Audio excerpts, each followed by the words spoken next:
Hey Leapers! I hope you guys are all doing something productive with your weeks off from school. One of the things that I'm really enjoying doing is reading. I love to read, and I especially love children's books. And someday I'd actually like to write my own children's book. But for now, I want to share with you some of my favorites. So that's what I'll be doing over the next couple of weeks. And I'm going to start with my favorite book when I was a kid. Well, there's a couple, but this is one of them. And this is called Eloise. Eloise was written by Kay Thompson and drawn by Hilary Knight. So I'm going to try and zoom in extra close so you guys can see the illustrations. But this is one of my biggest inspirations. I love the drawings and I hope you like the book.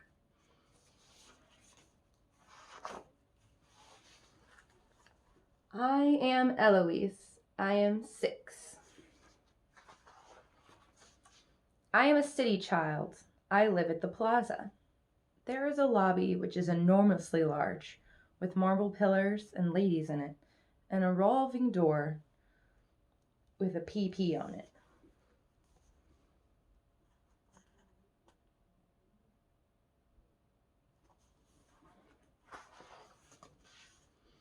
I spend an awful lot of time in the lobby. For instance, every day I have to go to the desk clerk and see what's happening there. Then I stop by the mail desk to see if they have any stamps. Then I go to the house phones and make several calls to see if anybody's in. The bell captain knows who I am. If there is a lot of luggage trying to get in the elevator, and these people are all in a crowd and smoking, and from out of town or something, I edge into the middle of it and lose my skate key. I am a nuisance in the lobby. Mr. Salamone said so. He is the manager. I always say, "Good morning, Mr. Salamone," and he always says, "Good morning, Eloise." My mother knows the owner.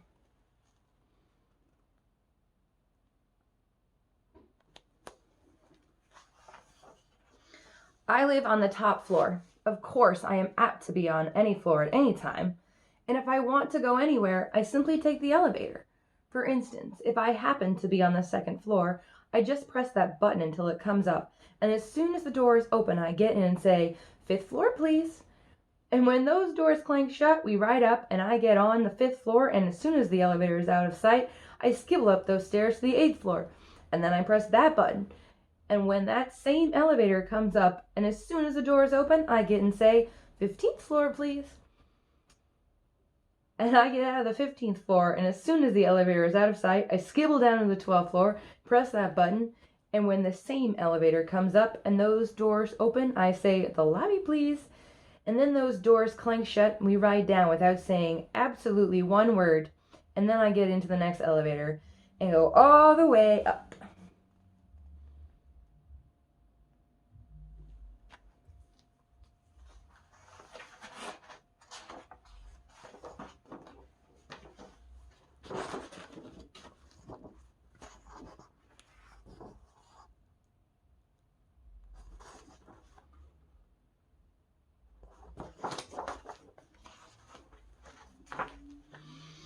I live down at the end of the hall. Sometimes I take 2 sticks and skitter them along the walls, and when I run down the hall, I slap my feet against the woodwork, which is very good for scuffing and noise. Sometimes I slap my skates if I want to make a really loud and terrible racket.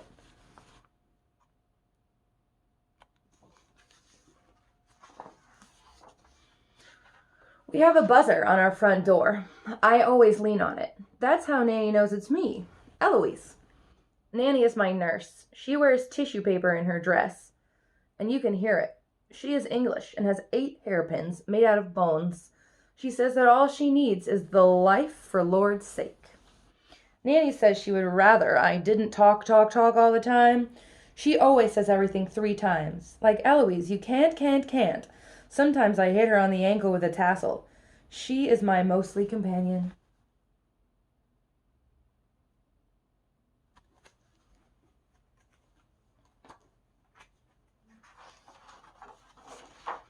I have my own room. It has a coat rack, which is as large as me.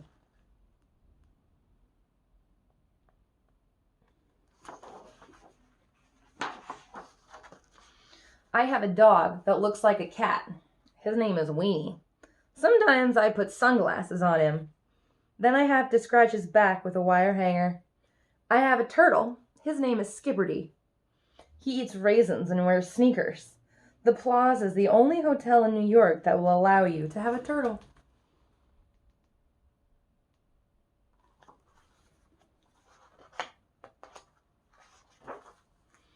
Skipperty and me, we always know it's morning because Weenie breathes on our faces and kisses us. The absolute first thing I have to do is braid Skipperty's ears. Otherwise he gets cross and develops a rash.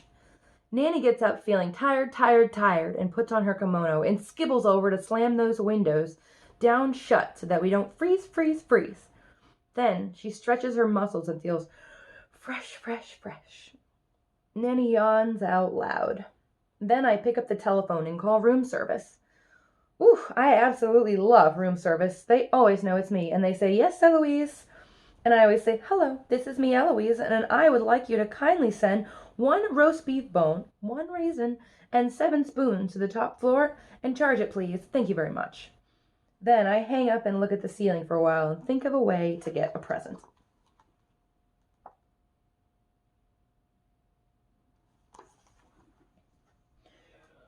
I usually yawn out loud several times. Then Nanny gives the signal, and Weenie and Skipperty and me, we skibble out of bed as fast as everly we can, and Nanny wraps us in our robe and holds us tight. And I pat her on the bottom, which is large. Then we have to do our morning duties and laugh and sing. London from bottom to top is up. The keeper in the shop is up. And even Mrs. Mojo is up. And what a lovely morning. In Trafalgar Square, the Bobby's up. In Piccadilly, the Nippy's up. In Covent Garden, the Clippy's up. Oh, what a lovely morning. We's up, we've got to be jolly clean from head to toe and in between. Sup, good morning, and how you've been? Oh, what a lovely morning. The Royal Navy is up, Buckingham Palace is up, and even the BBC is up. Oh, what a lovely morning. Oh, I just love Nanny, I absolutely do.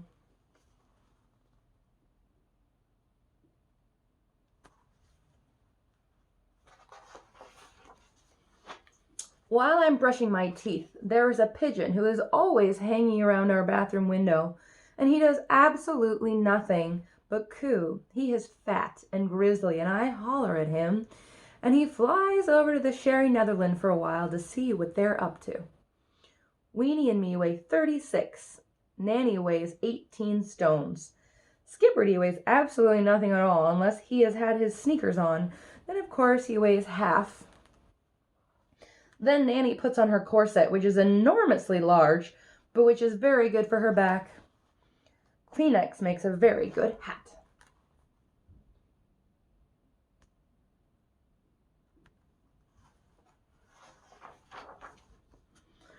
When we are clean, we skibble in our scruffs to the kitchen, and there is Renee with room service. Renee is always saying, "Bonjour, Eloise, voici votre petit déjeuner." Nanny always says, my, doesn't that look good? And I always say, "Bonjour, Renee, merci," and charge it, please. Nanny has Irish bacon, which reminds her of her brother. You have to eat oatmeal or you'll dry up. Anybody knows that. Nanny likes her coffee hot.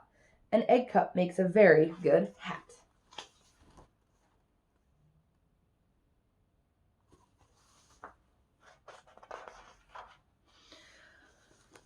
I have 2 dolls, which is enough. Their names are Sabine and Sailor.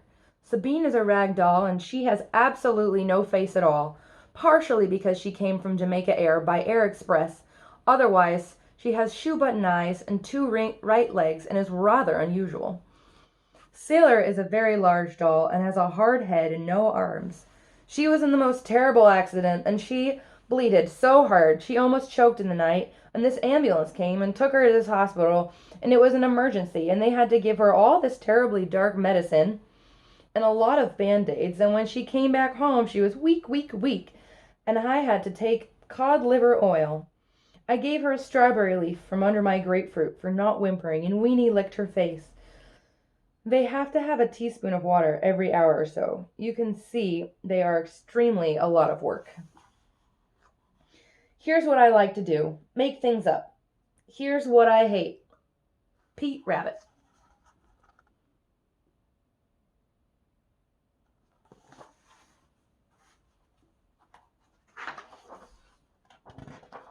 Here's what I can do: chew gum, write, spell, stand on my head for the longest amount of time, stand on my toes, get dizzy and fall down, make a terrible face. And here's the thing of it: most of the time, I'm on the telephone.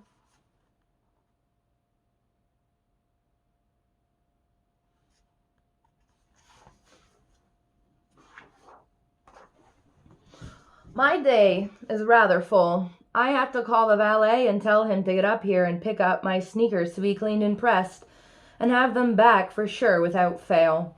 Then I have to play the piano and look in the mirror for a while. Then I have to open and close the door for a while. And as soon as I hear talking and laughing, I skitter out and run down the hall.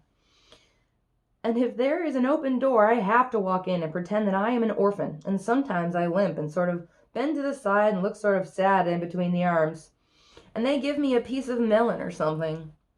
Then I roam around the halls. Then I have to scurry down to the 10th floor to adjust those thermostats in case anyone needs it. If there's a fire on the 6th floor, I know how to fix it. Then I have to hide and see what those hotel officers are up to. All they do is walk and talk. I have never been arrested. Then I have to hurry back to the top floor.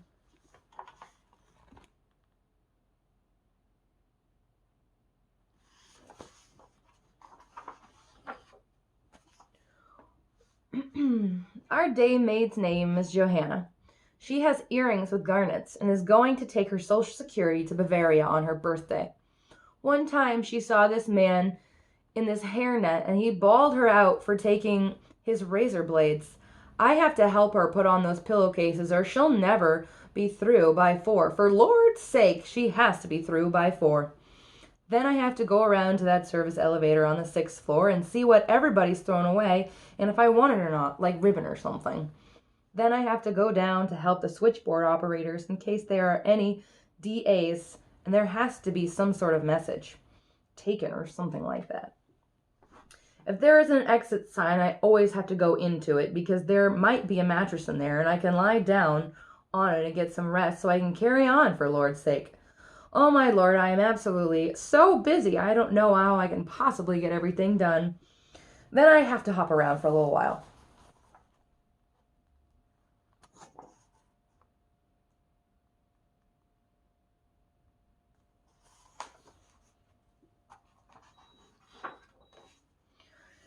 I have lunch at the Palm Court if it is too rainy and see Thomas. We are both rather fond of talking and he gives me Gugelhofen. Thomas has a son in the Marines who got married on a shoestring. Thomas has a Corvette. I always go in the Persian room after 4 to see my friend Bill. He is a busboy in the night and goes to school in the day, and his eyes water. Here's where he's been: Madrid. Here's where I've been: the boiler room. I go to the powder room as often as I can. You just step on it. Then I scamper to the terrace room, where those debutantes are prancing around.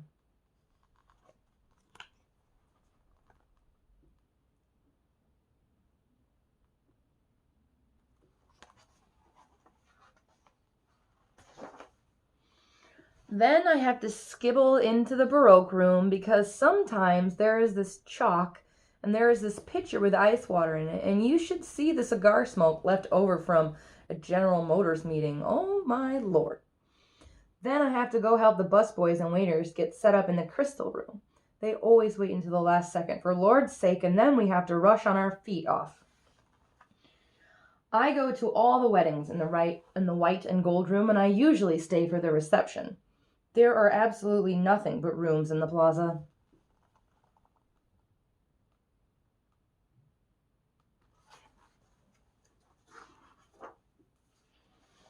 Sometimes if they are having this enormous affair in the grand ballroom, I get there early to help Joe set up the lights in the ceiling, and before anybody gets there, we just scamper up in this ladder and hide up there in these holes.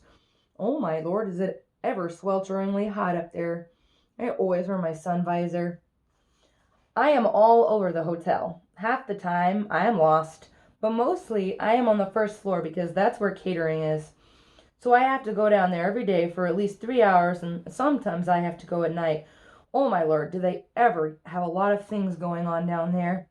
Altogether, I have been to 56 affairs, including Halloween.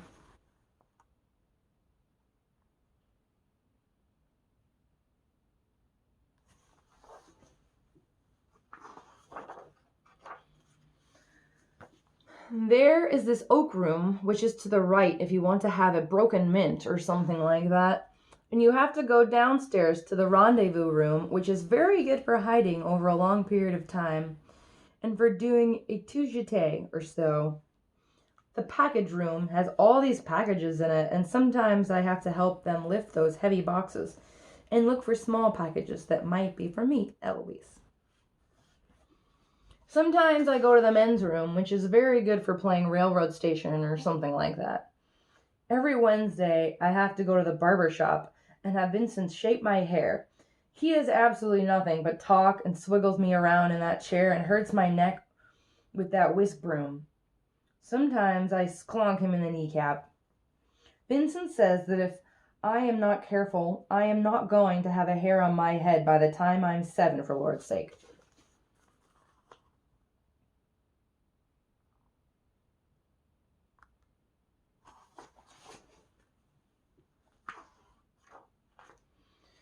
Getting bored is not allowed. Sometimes I comb my hair with a fork. Sometimes I wear my arm in a sling. Sometimes I put a rubber band on the end of my nose.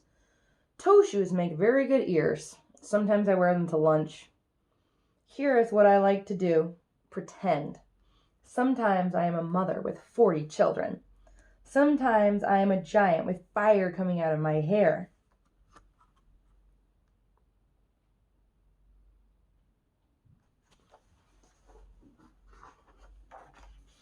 Sometimes I get terribly sick and have to be waited on.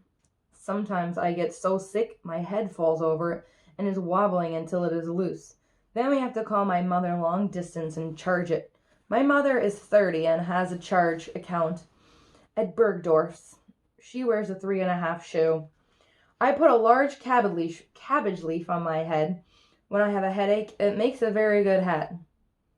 My mother knows Lily Dachet. She goes to Europe and to Paris, and when she goes to Miami, she stays at the Roni and sends for me if there's some sun. I am always packed in case I have to leave on TWA at a moment's notice or something like that. My mother has AT&T stock, and she knows an ad man, whatever that is.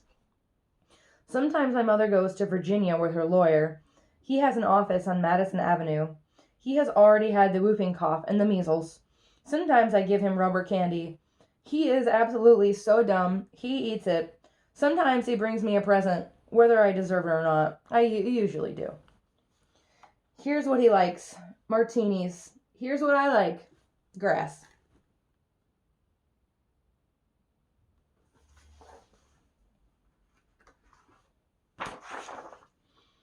Sometimes I have a temper fit. But not very often.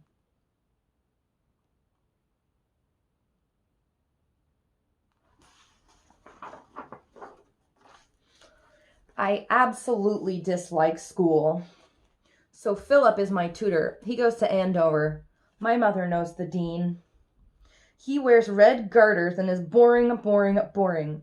When we have our French lesson, he reads in French about La petite cousine de Marie and her jardin, and sometimes I listen to him, but not very often.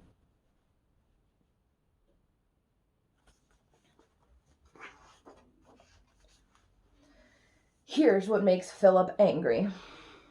He says, "Alors, nous commencerons," and I say, "Alors, nous commencerons," and he says, "Shall we settle down, Eloise?" And I say, "Shall we settle down, Eloise?" And he says, "That's quite enough, Eloise." And I say, "That's quite enough, Eloise." And he says, "I mean it, Eloise." And I say, "I mean it, Eloise," right back at him. And he looks at me with fiercely eyes, and I look right back at him with my fiercely eyes, and he says, "That will do, Eloise." And then I shout, "That will do, Eloise." And then he shouts, "Eloise, I mean it." And then I shout, "Eloise, I mean it," right after him. And then he gets madder and says, "Stop it at once, Eloise." And then I say, "Stop it at once, Eloise." And then he stands up and says, "Very well, Eloise." And then I stand up and say, "Very well, Eloise." And then he talks and walks around the room, and then I walk around the room. And then he screams, "Nanny!" And I scream, "Nanny!" And Nanny comes in yelling, "No, no, no, Eloise." And she claps her hands, and Skipper D and me, we skibble over and hide behind the television or fall dead behind a hidden door. And then Nanny puts her arm around Philip and calls room service and says, "Send 3 of everything, please." And when the waiter brings the check, Nanny signs my mother's name, and I simply tell him to "Charge it, please, and thank you very much." Then I do a cartwheel.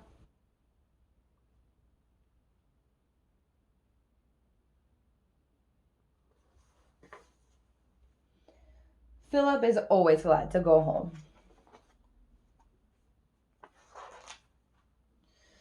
Every night I have to call room service to send up that menu so we can order our dinner, for Lord's sake. I always have to read it for a few seconds or so. Then I just say, "I'll have the planked medallion of tenderloin with fresh vegetable maison, please, and 2 raisins, 1 strawberry leaf, and 1 clams in season, s'il vous plaît, and charge it, please. Thank you very much." Whew, I absolutely love room service. The night maid's name is Lily. She married the engineer of the subway and cut her hair, but I think she's sorry. She gives us extra pillowcases and soap. Once there was the most terrible storm that came up, and it rained, and all this thunder was clomping itself onto this water, and all those people were drowning without air. Absolutely no one was saved. Paper cups are very good for talking to Mars.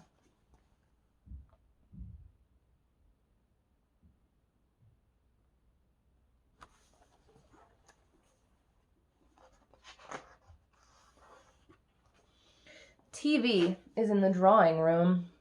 I always watch it with my parcel in case there's some sort of glare. And oh my lord, when it's fight night, Nanny is absolutely wild, and we have to scamper into our places and get ready for Nanny. She has to find her players, and I have to get my binoculars and call room service and order 3 Pilsner beers for Nanny and 1 meringue glacé for me, Eloise. And charge it, please. Thank you very much. Here's what I hate. Howdy doody. Oh, I absolutely love TV. Every night when it's time to go to bed, Nanny yawns out loud and says she is tired, tired, tired. I make as much noise as I possibly can, like turning on the phonograph, read aloud, and hollering at it. Then I have to brush Nanny's hair for her, and then we both yawn out loud and get into our pajamas. Then I have to put on my "Don't Disturb" sign and get Skipper D and Weenie and me all tucked in, and then Nanny opens the windows enormously wide so we can have air, air, air.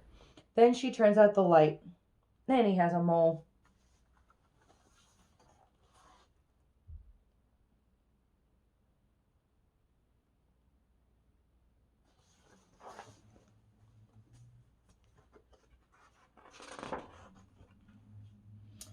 Sometimes we get to sleep right away, but not very often. Sometimes Weenie and Skipper D and me, we get out of bed and go into that closet and look around for a while, and when we get in there, there's this cave, and it is so dark in there that it's absolutely black. And there's this big bug in there, and he has these enormously large feathers, and he picks us up by our necks and slinks us around in his paws and carries us down into the deep well that is filled with tigers and lions and birds of prey, and they eat us up raw and step on us and stamp their feet on us and absolutely rank us. And we have to run for our lives and drag each other on our stomachs and scrape our face along the side until we are absolutely breathing and stretching our arms to reach that closet door barely in time. And our heart is beating, and we have to wake Nanny with a flashlight in her face to save us and put witch hazel and cotton on all of our toenails.